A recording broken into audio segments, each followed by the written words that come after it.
It is good to be back. It has been 21 months since I did an in-person town hall, and I just got to tell you, I'm so pleased to be back with you. The best part of our town hall is always the question and answer and dialogue part, and so we want to kind of cut to the chase and get to that. But for those of you that kind of associate town halls with a lot of fanfare at the beginning, like honor guards and Pledge of Allegiance and national anthems, I don't mean to disrespect any of those wonderful traditions, but I do know that we only have about an hour together, so I kind of want to cut to the chase. And some other time when we have a little more time, maybe we'll have some more ceremony to get us rolling, but we're kind of going to dive right into this one. All right, so a little bit of context. First of all, I love town halls. Before the pandemic, I did more town halls than any member of Congress I know. I did them all over our district. We usually had overflowing rooms and standing room only. And I always tried to set a tone where a diversity of perspectives and opinions, even spirited debates, were very welcome, but also civility and respect. I urged everyone in attendance to really respect each other, even if you disagree with me or the person next to you. And I will tell you that for about 7 years, it really worked. People felt really good about our town halls. I can't tell you how many times I would run into people, maybe a Republican who doesn't vote for me, doesn't agree with me, but said, I at least appreciate the way you ran your town hall. And they feel maybe a little better about the process. So that was terrific. But then we had to suspend during the peak of the pandemic for about a year and a half. And in June of 2021, as folks were getting vaccinated and the pandemic was looking better, we thought we would get back and try it again. And we had a rude awakening. We had a town hall at the community center in San Rafael, and our politics had become so overheated and toxic, really, that our town hall was taken over by anti-vaxxers who shouted everyone down, really didn't want us to proceed, and were frankly intimidating and threatening some of the people in the room in a way that was really unfortunate. And that meant we kind of had to stop town halls and hopefully let the temperature go down a little bit. So it's been 21 months, and this is our first time back. So thank you.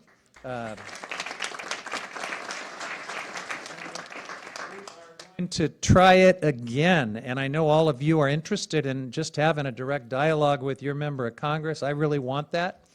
But we're also grateful that our sheriff's deputies are here. Mostly, I think they're just going to stand here looking good tonight.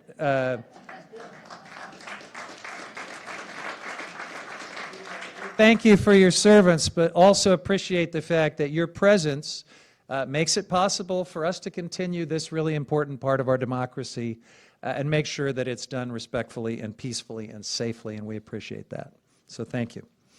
Now, I want to say a few words about what's going on in Congress, and then we will get right to your questions. Some of the questions we received in advance, and my wonderful district director, Jenny Calloway, will kind of mix those in just sort of periodically as we go. But a lot of the questions will just come from you here in the room tonight. And we just ask two things. One, when you give your question or comment, please let my staff hold the microphone.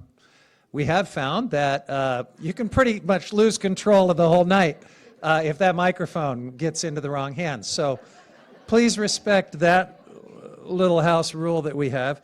And then second, try to keep your question or comment to a minute if you can.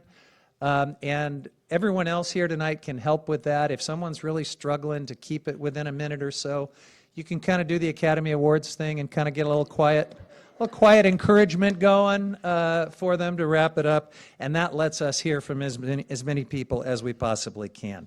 So a few words from me and we will dive in. We obviously have a new Congress. With a new Republican majority in the House. For me, that involves some pretty significant changes. Obviously, I'm not in the majority party, so I don't get to decide what hearings we have or participate in setting the agenda for the bills we vote on. Mostly, I'm on the receiving end of decisions my Republican colleagues will make in that regard. I go from being chair of an important subcommittee on water, oceans, and wildlife to being the ranking member, which again is sort of a receiving role. I don't decide what we have hearings on. I don't decide what bills get votes on, and I'm playing more defense than I would like. But I also have some expanded roles in this new Congress. I have been tapped by our new Democratic leader, Hakeem Jeffries, to serve on the Steering and Policy Committee that informs our new leadership team, and also will be chairing a Democratic Caucus Committee on Rules and Procedures. That's kind of a thankless job where I get to hear from our members about what they like and don't like about our Democratic Caucus rules and then recommend changes. So that'll be interesting. I have been appointed by Leader Jeffries to serve on a regional leadership council for the implementation of a lot of the good stuff we did in the last Congress. This was one of the most productive two-year periods of Congress that anyone can remember, kind of against all odds. Most people did not think the last 2 years would be super productive, but we got a lot done. We'll talk about some of that tonight, but one of the things that we want to make sure that we get right in the next 2 years is that we implement all these historic investments and reforms that we passed in the last 2 years and work very closely with the White House and the executive branch to get it right for our districts. So I am tasked with representing Northern California as a liaison to the White House to try to do that, and that kind of puts me in a good position to make sure we're delivering on all these things we've did and all these promises. And then I also was elected by my colleagues to serve as a vice chair of the Congressional Progressive Caucus. So I'm going to be busier than ever in this new Congress. And then more broadly, what does the new look in the Congress mean for our agenda and the institution? Well, it means that Congress will be voting on and passing very different legislation than we did for the last 2 years. We've already kind of seen what that looks like in these first couple of months. It's a lot of bills that are passing out of the House that probably will not pass the Senate, messaging bills for the new House Republican majority, things like banning abortions, like preventing the IRS from enforcing our tax rules.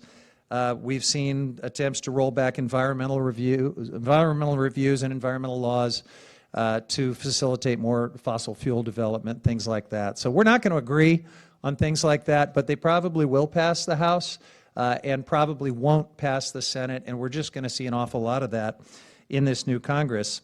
The second thing I'll be doing a lot is responding to Republican oversight activities.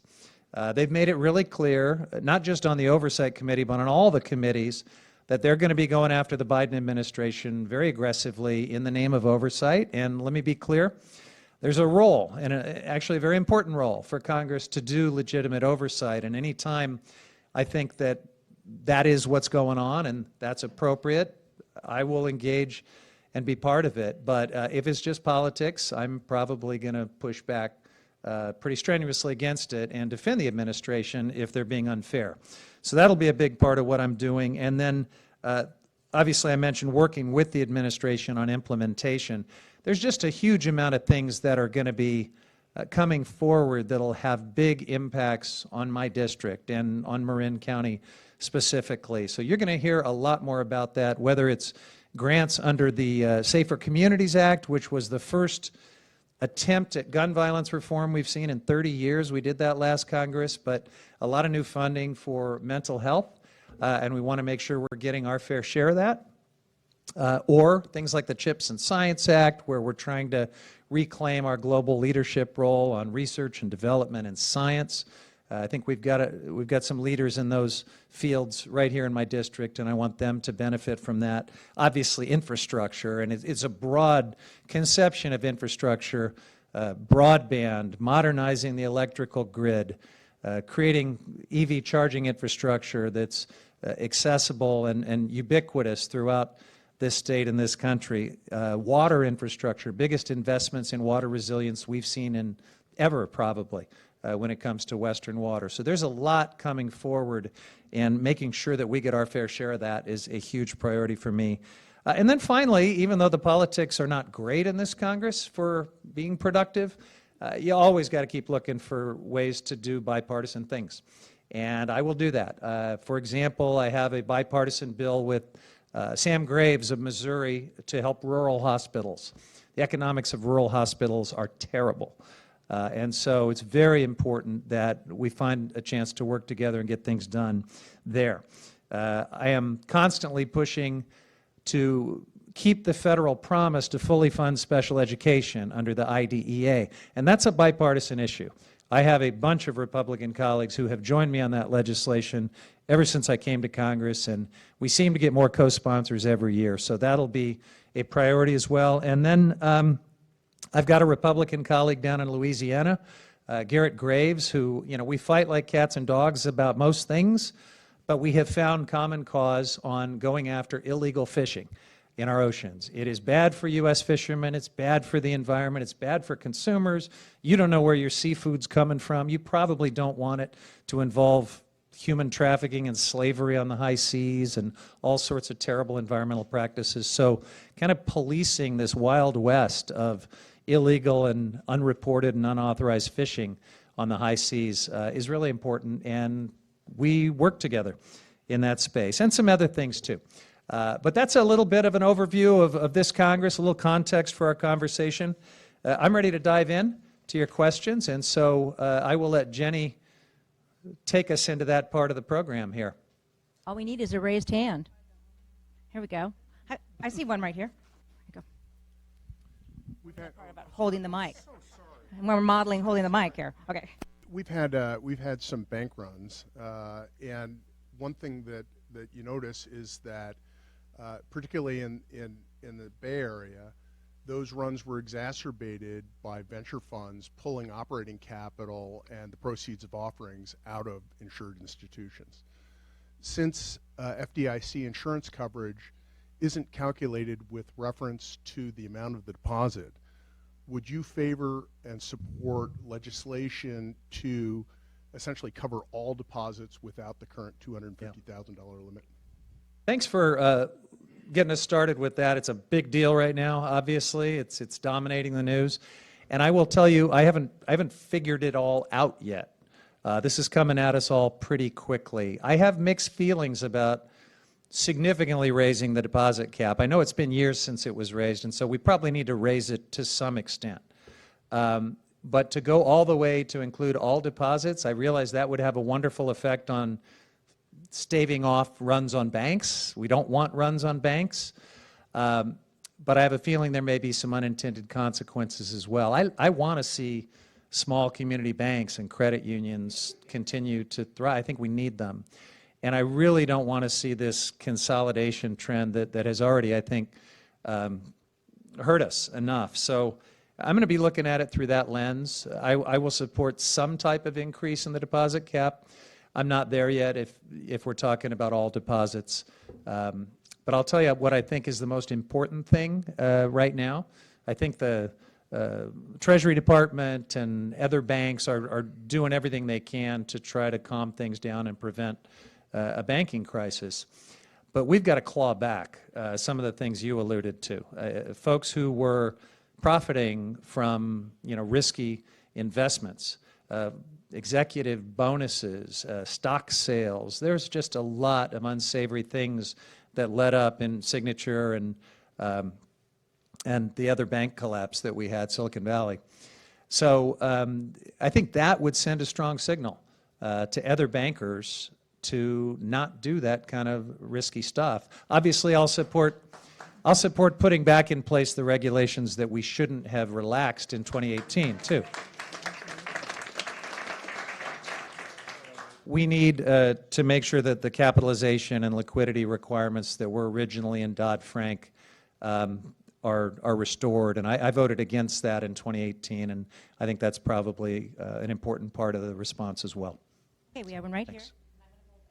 My only question is, do you see any bipartisan support for pulling back on WEP, the windfall elimination provision, and the government pension offset, for Social Security? It's very unfair to government workers and teachers in California and Yeah. 13 other states.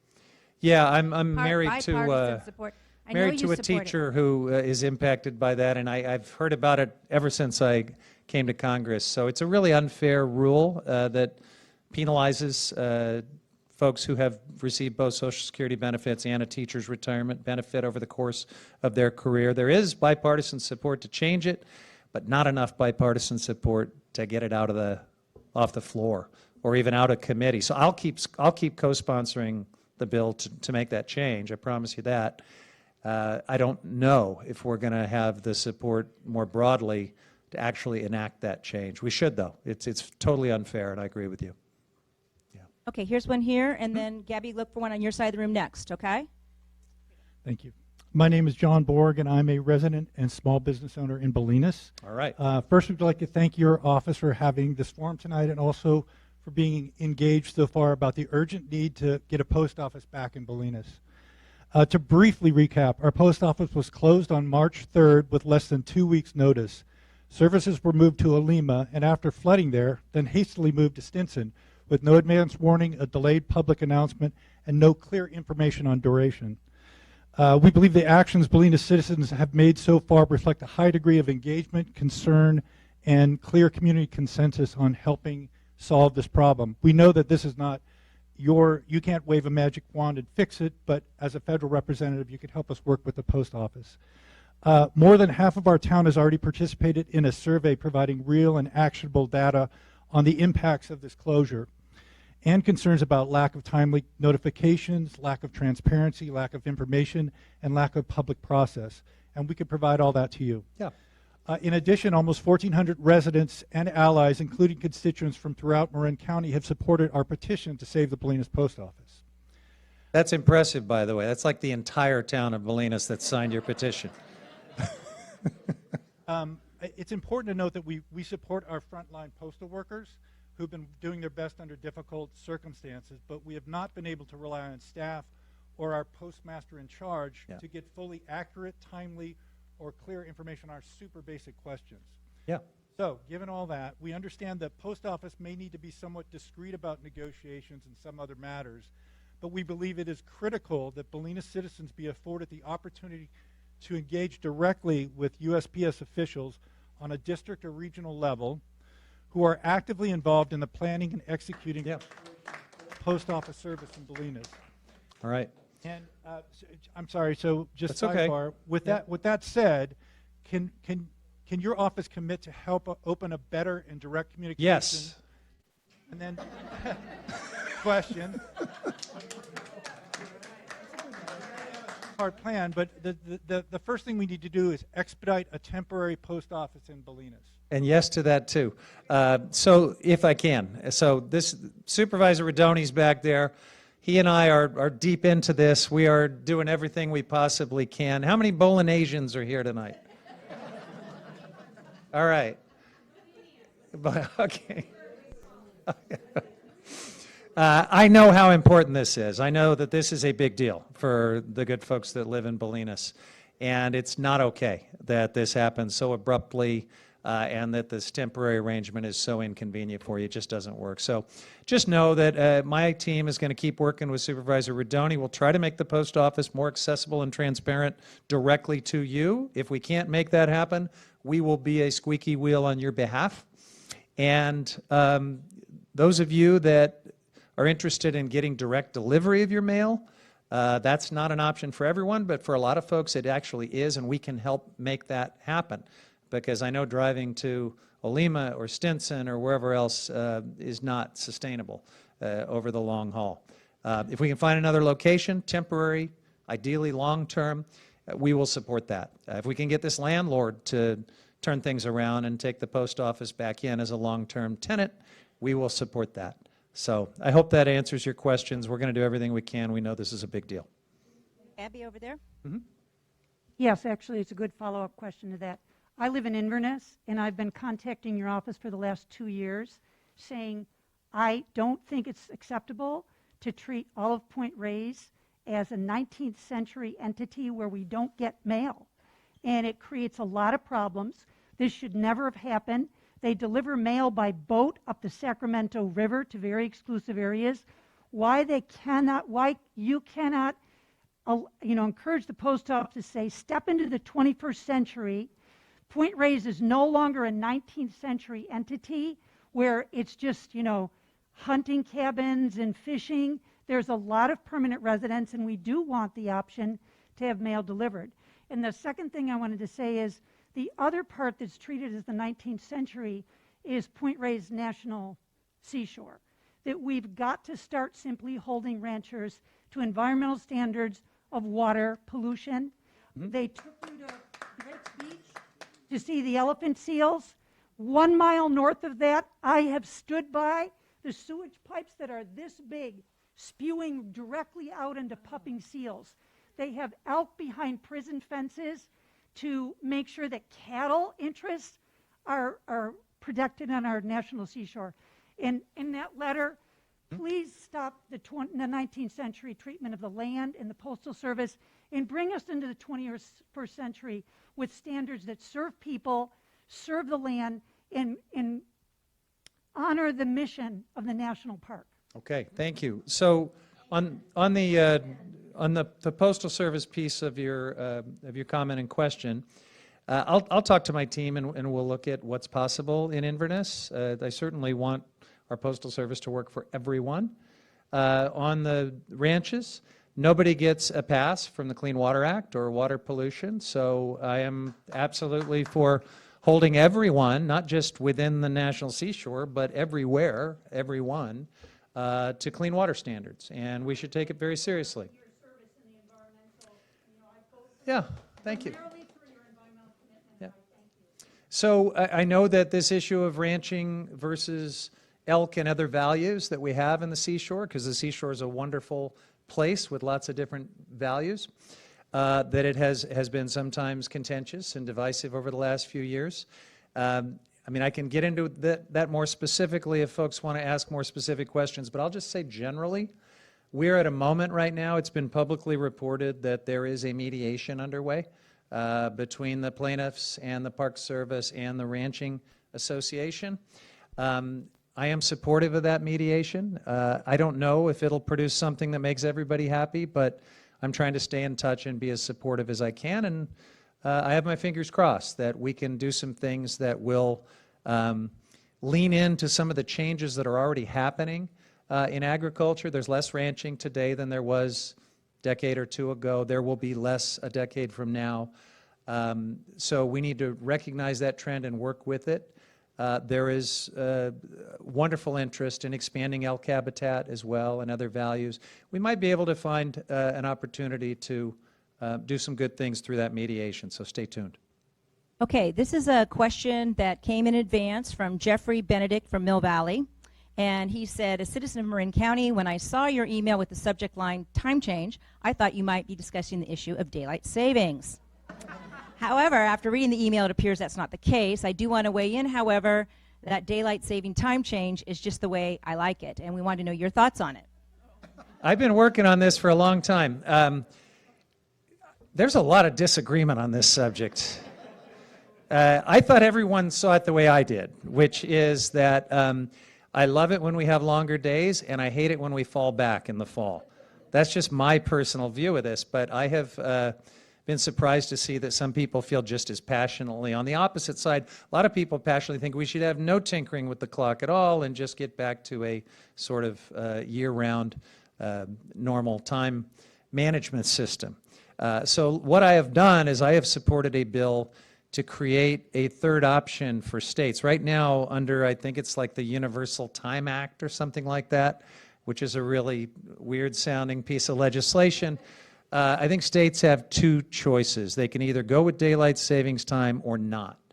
And the third choice that this legislation I've supported would give to states, again, not mandatory but optional, is that they can do what I like, right? Which is have longer days in the spring and not fall back in the fall. Yeah. I guess they're not longer technically. I guess you're right. That's just, yeah, math, I suppose. Anyway, I think you know what I mean. So it'll be up to California which of these options to pursue. The Senate has passed that legislation, but not the House. That was in the last Congress, and so, we'll see where it all goes. We're probably stuck with the current daylight savings system, though, for the foreseeable future. Gabby's on that side of the Yeah. room, and then I'm right with you. Hi, I'm Carolyn from Larkspur. I wanted to ask if there's been a lot of talk about the loan forgiveness and getting some student loans forgiven. Personally, I don't expect my fellow citizens to pay my kids' student loans. But I also keep wondering why there's nothing being talked about lowering the interest rates on the loans that my kids and me personally have. And is there something being talked about that, and maybe I just haven't seen it, or is that more complicated? Because just lowering the rate could make a huge difference. So, Carolyn, thanks. It's a great question. Rates aren't as good now, of course, as they were back in the Obama administration when we were really actively looking at this refinance option, because this student debt debate has been swirling around for a few years now. But I don't think we've been able to, I know we haven't been able to find the political support to actually pass that kind of reform. So what President Biden is trying to do is really the first serious effort at tackling the student debt problem, which is a huge problem. That's a massive economic overhang that was worsened during the course of the pandemic. And he is trying to use some emergency authorities that actually we gave to President Trump as the pandemic was just getting started under the CARES Act to extend, up to maybe $10,000 of debt relief to qualifying students, not to wealthy students. There's some sideboards to what he's proposing to do. And the Supreme Court is going to tell us, any week now, whether they agree that he has the authority to do it. But I support it. I don't think it's everything we need to do on this. I think we also, I would love to support refinancing. I would have loved to support refinancing 10 years ago when interest rates were really low, or 5 years ago.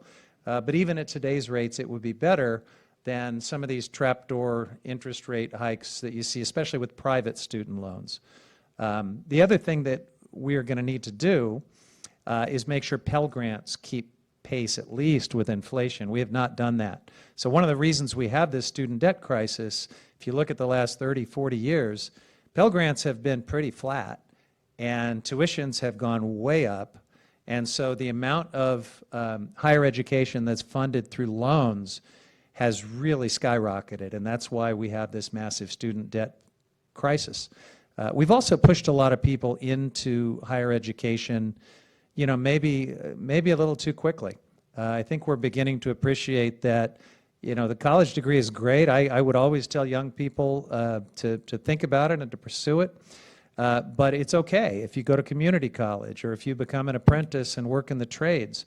And I think we have maybe stigmatized those pathways a little too much in the past.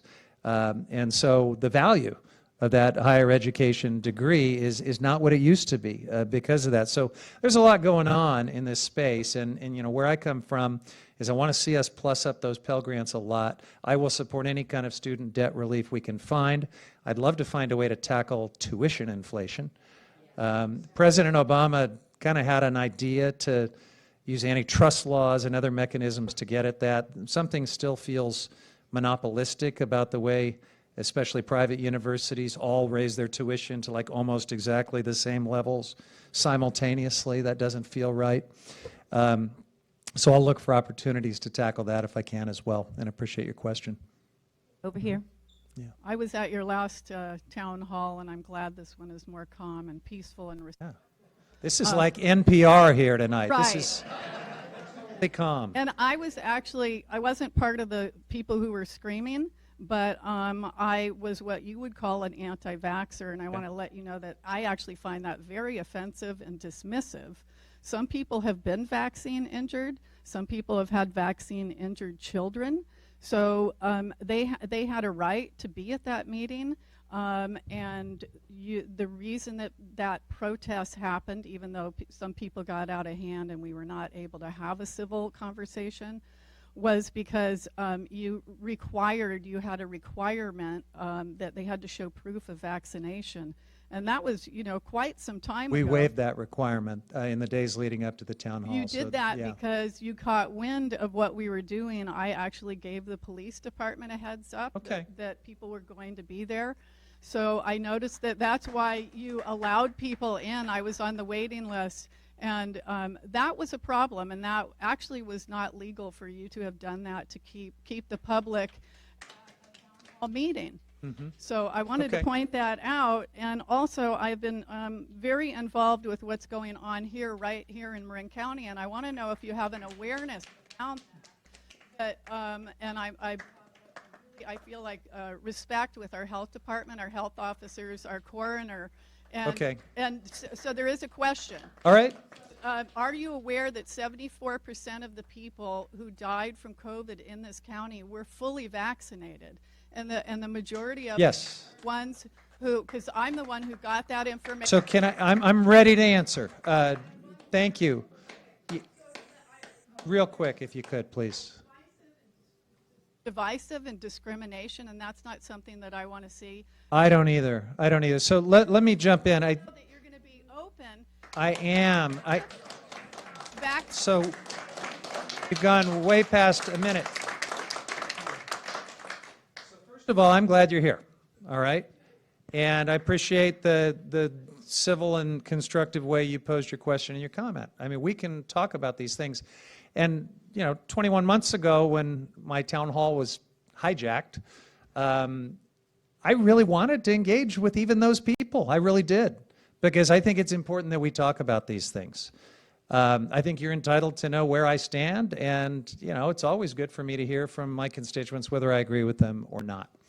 But just to clarify, that requirement for vaccination was something we pulled back because we did not want to create a big mob scene, and the mob scene happened anyway. So what's not okay, I mean, everybody is entitled to their own opinion on all of this stuff. What's not okay is what happened at that town hall, where, thank you for acknowledging the physical intimidation, the ugliness, and the bad behavior. Where I am, look, I am throughout this pandemic, which was challenging to all of us. No one had seen anything quite like it. My North Star has been science and public health experts.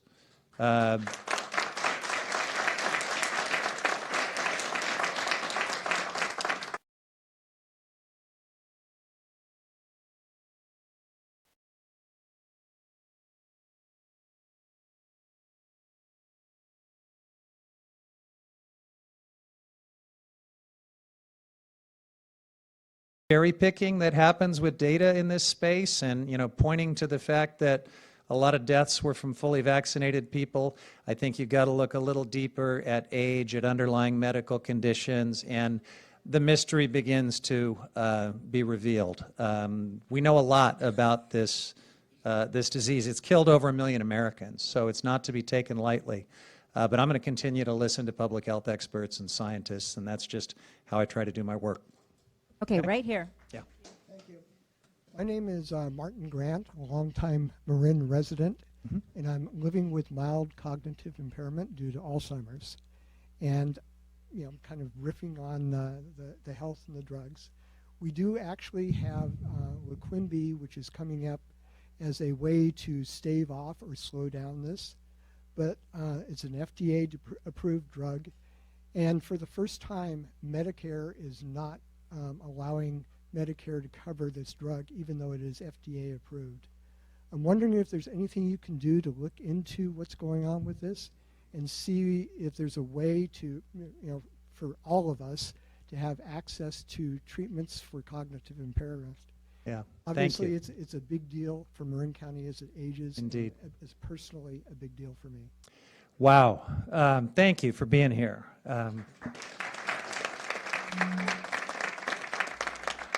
I am super inspired by you and by the Alzheimer's community. All of us have been touched by this terrible disease and by other neurocognitive, just brutal diseases. So I'm going to be very supportive of efforts to bring help to this community and to hopefully end these terrible diseases once and for all. I will take a look at that legislation.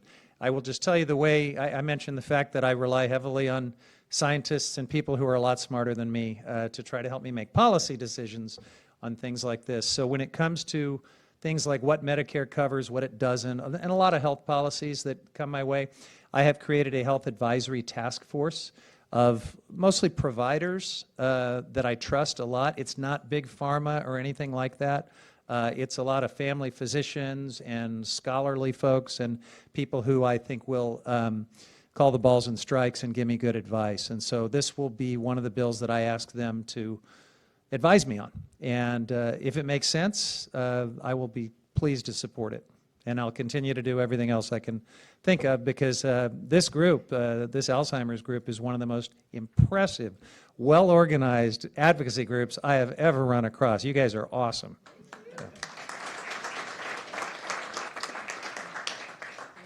For coming here and listening to all of us. Really appreciate it. There's been a number of California housing mandates that have been passed down. I see more and more building projects going up around Marin in my own neighborhood. They seem to be getting less resistance because I think of these mandates. How do you view the balance of growth and providing housing to remain the beauty of Marin going forward? Yeah, that's a really thoughtful question. I appreciate it. And, you know, you're kind of inviting me into the realm of opinion. As your federal representative, my role in deciding, you know, land use planning and things like approval of housing projects and design review and stuff like that, it's probably better that I at least publicly stay out of that. But I have some personal opinions about it. You know, I think our sensibilities are evolving to some extent. I remember the incredible uproar over, what was it, the Wind Cup project in Corte Madera. And it's been fascinating to me at how the world did not end when that project was built. And a lot of people who really needed housing found housing, and it's okay.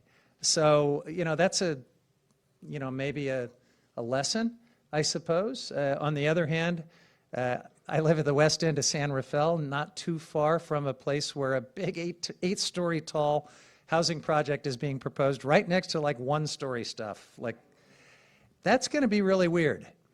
And I just think the community is going to have to stay engaged.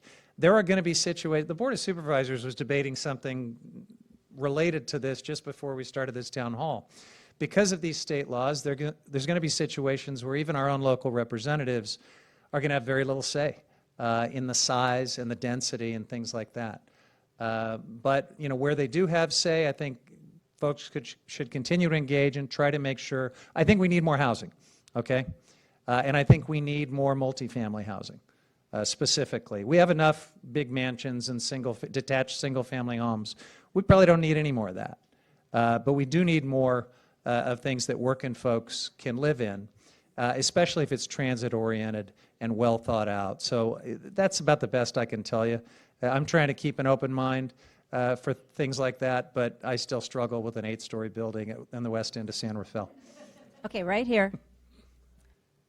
Hi, this is Susan Morgan in Divisible. Hey, Susan. Fran. Hi, nice to see you. Hi. Before I get to my question, I wanted to thank you on behalf of all of our members for signing the letter with some of your congressional colleagues opposing the Willow Project. Thank you. We have a lot of concerns about that, and we're really proud that you spoke out. And also wanted to congratulate you on some things I learned tonight, that you've now been appointed vice chair of the Progressive Caucus, appointed by Hakeem Jeffries as to the Regional Leadership Council, and also to the Steering and Policy Committee for New Leadership. I know you don't aspire to be in national, the national stage, but it seems like you're really increasingly involved at political decisions affecting the whole party.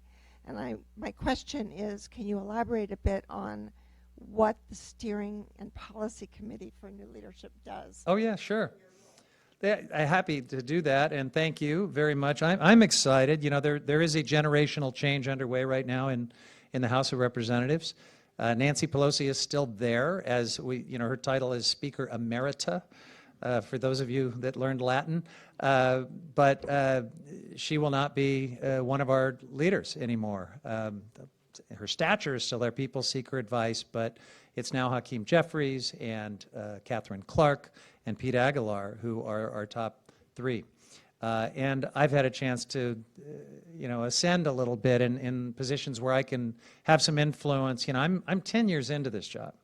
So that feels good, that I'm kind of figuring out ways to make a difference and have some influence. And I'm very close to being the top Democrat in the Natural Resources Committee, which is really my wheelhouse. So it's exciting for me, even though I'm not in the majority. It's nice to be part of that generational change. So quickly, what the Steering and Policy Committee does is every week we meet once or twice to advise Leader Jeffries and his leadership team on all sorts of happenings. We populate the committees. We decide who gets their committee requests, and sometimes that can be really competitive. And everybody's got sharp elbows in Congress. So we make those decisions. We talk about how we're going to manage floor debates and all sorts of other things. So it's just really a steering and policy advisory role. Yeah. Okay, I'm going to ask one from someone who wrote in, okay? So this is Dave and Marion Alsop, who said, thank you for your excellent work on behalf of your constituents. We appreciate your work. My question is whether you think the House will come to its senses and pass the raising of the debt ceiling. We're very worried about the potential economic impact of failure to raise the debt ceiling and hope that clear-thinking representatives like you will prevail. How worried should we be, and what can we do? Yeah, good question. So this is definitely a huge issue that the change in leadership in the House just has huge implications for how we confront this thing that comes around every few years, which is we have to lift the statutory debt ceiling, not so that we can go and borrow a lot more money, but so that we can pay our bills. This is for debt that has already been incurred. And we did it pretty much routinely during the 4 years of the Trump administration. It was not politicized. Nobody threatened to shut down the government or do anything else crazy over the debt ceiling during the Trump administration. They shut down the government for some other stuff, but not over the debt ceiling. But now, as part of becoming Speaker, Kevin McCarthy had to make a lot of promises. You all watched the spectacle on C-SPAN, right? The 4 days, and only to get that last final vote from Matt Gaetz. And that vote and the votes that he peeled off in the rounds of voting before that did not come cheaply. He had to make a lot of promises. So one of them was that he would walk the plank on the debt ceiling, that he would basically fight for them to try to get a bunch of really deep cuts as a condition for extending the debt ceiling. That almost guarantees that at least politically we're going to have some kind of standoff, which is really destabilizing. I mean, the world counts on the United States' full faith and credit, honoring our debt. We've never defaulted on debt. And every time we've even gotten close to it, the global economy kind of starts to shiver. So you should be concerned about it. I will tell you my personal view. I think calmer heads will prevail, but I think Kevin McCarthy is duty-bound to the people that gave him those votes to at least go through the motions of walking the plank and taking us all off the cliff. There is a mechanism in the House called a discharge petition that, when everything grinds to a halt and a majority of the members of the House want to call a vote to break an impasse, they can sign this petition and circumvent the Rules Committee and other ways in which McCarthy keeps a hold on the agenda. I think there at some point will be a discharge petition to just have a clean extension of the debt ceiling like we did under the Trump years. And I will support that. That's the way you really get there. But you'll probably hear attempts for Speaker McCarthy and his caucus to try to negotiate something with the Biden administration as well. And the position of President Biden and my fellow House Democrats has been, we don't think we should have to renegotiate a budget in the middle of a fiscal year. We had a bipartisan budget that we passed a few months ago. It takes us through the end of September. So using the debt ceiling to reopen that doesn't feel right. But if you absolutely demand that, show us your plan. Show us what cuts you would have us make. And don't ask us to unilaterally negotiate against ourselves. The reason I think that is the right place to be is because Speaker McCarthy has said, and other Republicans, that they won't touch Social Security and they won't touch Medicare. They know that there'll be huge political fallout if they do either of those things. And they've said they won't touch the defense budget. So if that's the case, there's like this much of the federal budget left. And the amount of cuts you would have to achieve to meet their stated demand are just crazy, absolutely draconian. And the reason I don't think we'll go there is because they will never show us their plan. It is too politically indefensible. Even most of them would regard it as political suicide. I mean, you'd have to do things like slash police funding, education, and certainly health care for millions and millions of Americans. Social Security may not be cut, but the Social Security Administration would have to close field offices and fire staff. So it might take you a few months to get your Social Security check because of the kind of cuts that would be necessary. So I think a lot of this is political theater, but it's super high stakes political theater, and there's nothing I can do to prevent it playing out a bit in the next couple of months. I'd like to thank you for your support of the environment and green power. I myself am an Eagle Scout and a Scoutmaster here in Marin. As such, I'd like to ask your views on maintaining, developing, and expanding nuclear power in this nation. Maybe not here in Marin, maybe not in California, just in general around the world. So nuclear power, that's kind of a broad, thank you for being an Eagle Scout, which is fantastic, and thanks for your good question. So look, in California, the voters have passed a moratorium on nuclear power. We're not going to see any new nukes here in California. In other places, frankly, most people see it the same way. There aren't too many places that want nuclear power. And that's like one of the big problems with nuclear helping us meet our climate goals. The other problem is safety. We still haven't figured out what to do with nuclear waste. Folks in Nevada do not want it at Yucca Mountain, which was kind of be imposed on them as our long-term storage solution. There is talk about some new modular nuclear technology that may be more economical, that may be more efficient at reprocessing waste and producing less of it. And we're putting a lot of money into proving up that technology. And there are a lot of tax incentives and other incentives to do nuclear. The real challenge for nuclear, if they can find a place that wants it, is still going to be economics. It is still just hugely expensive. And why do you need nuclear? Well, nuclear is baseload power, right, that you can run all the time, and it can fill in the oscillations of variable wind and solar renewable power. But nuclear is sort of in a race with battery storage, because battery storage can do that too. And battery storage is kind of on this Moore's law-like curve of getting cheaper and easier to implement. So I think my view, to answer your question, is that I don't think nuclear is going to win the race because of all of these issues.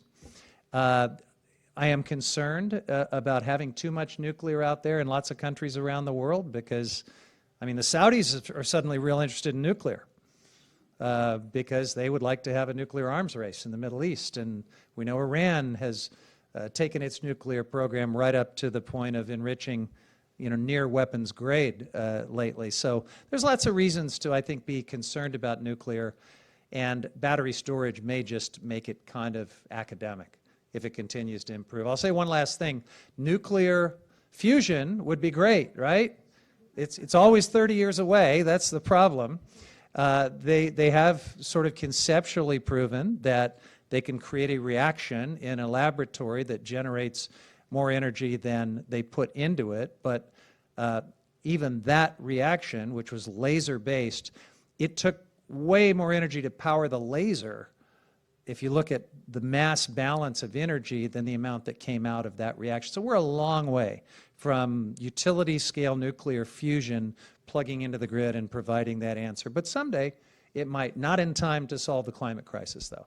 And so we've got to be careful of distractions. And if we were to just, well, let's stay the course and keep burning fossil fuel because nuclear will save the day, that would be a real mistake, in my opinion. Okay, I think we're running to about 2 or 3 more questions over here. Got one over here. Brian Donahue from Mill Valley. Hey, Brian. Thanks for bringing back the town hall meetings. Fantastic. My question is, given that we have so many social issues, why are we spending $868 billion each and every year on the military war machine budget? Because no other country spends $868 billion, not million, billion on the military war machine budget. No other 3, 4, or 5 countries spend that much. No, we're way ahead of even the top several other military rivals we have around the world. So you're absolutely right. That's why I pretty much vote no on defense budgets. I think our defense budget is bloated. But I will answer your question. You asked why.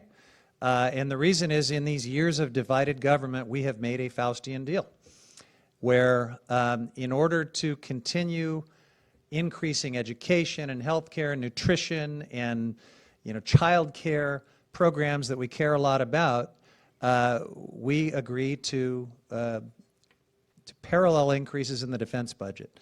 It is a kind of a one-to-one equation every year in the budget that gets negotiated out. The defense hawks get their increase, and they give poor people a comparable increase in the safety net, and that's unfortunately the Faustian deal that appropriators have made for as long as I've been in Congress.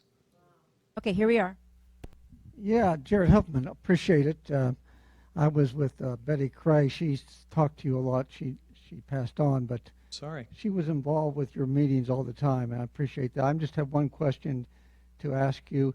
They're trying to have the native tribes be part of the management of our national forests and parks, and maybe a partner that puts out a lot of input about that, and also having a woman in Cherokee elected to the Congress. Yeah, you would support those, I'm sure, but I'm just get your read on those two things. And a Native American Secretary of Interior, and I believe an Yupik Eskimo representing Alaska. So yeah, we're seeing lots of progress when it comes to representation of indigenous peoples, and I do support co-management with tribal nations. We've been taking baby steps toward that objective, but it's not too much to ask, especially in areas I represent, the northern part of my district, where this is ancestral Indian land that we are purporting to manage, through federal agencies, in most cases more poorly than the Indian tribes know how to manage it. So we're crazy not to take them up on their interest in co-management in many of these situations. Yeah. Okay, we have a last question or two here. Hi, I have a follow-up question to the military budget. Yeah. I heard on NPR that the Navy recently had 17 new ships that were commissioned. All of them are useless, and they tried to decommission them. What was deeply upsetting to me is no one is holding the arms dealers who made those responsible, and 200 union workers in Florida have lobbied Congress to spend billions more to maintain a useless fleet. That's so upsetting to me that we would waste the money and not hold those accountable. So I wanted to know, what are you doing to hold military, companies accountable? 17 useless things, and then to spend for 200 jobs, to spend billions to keep those useless ships in dock in Florida. Yeah. It was so upsetting. Thanks for the question. So there's an entire class of Navy destroyers that everybody got very excited about. They're these futuristic, sleek-looking things. You see them on the cover of Popular Mechanics and other magazines. And the problem is they just don't work very well.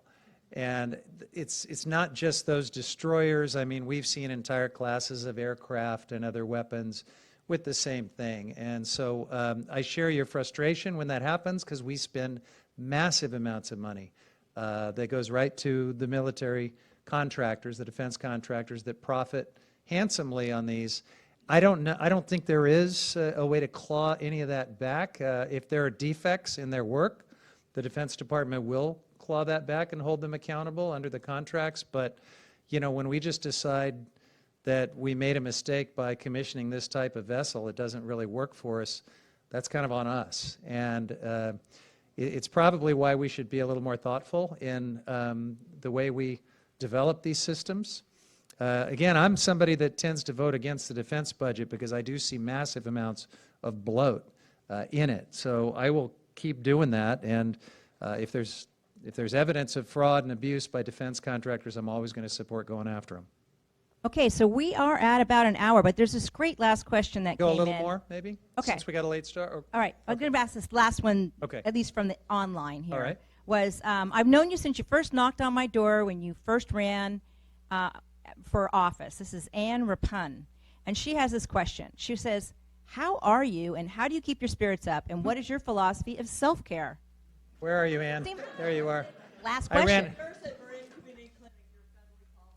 See, that's a nurse question for sure. I ran into Ann in the elevator. She asked me the same question. And my answer to her, which I will share with all of you now, is first of all, I appreciate that you would be so thoughtful as to ask how I'm doing. This certainly is not about me. We are going through tough, divisive, stressful times. All of us are in this together. You can't turn on your TV or read your news feed without feeling all the same angst that causes me to curl up in the fetal position and scream like a baby.